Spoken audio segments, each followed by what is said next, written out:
Be aware, be prepared, working together. We are committed to helping residents prepare for and prevent potential flooding from storms. Protect your home from flooding. Downspout should be disconnected and direct water away from the home.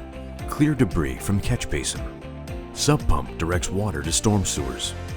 Water may take hours to drain away through the storm sewers, depending on the amount of rain, the intensity of the rain, and the water levels at the outlet. Roads are designed to hold water during major storm events and slowly drain to the storm sewer. High water levels fill storm sewers, causing them to drain more slowly. Current lake level, gates closed, normal upstream water level during dry conditions.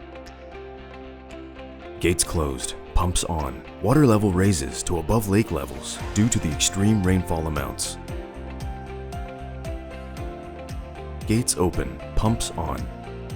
Gates open until water equalizes by gravity.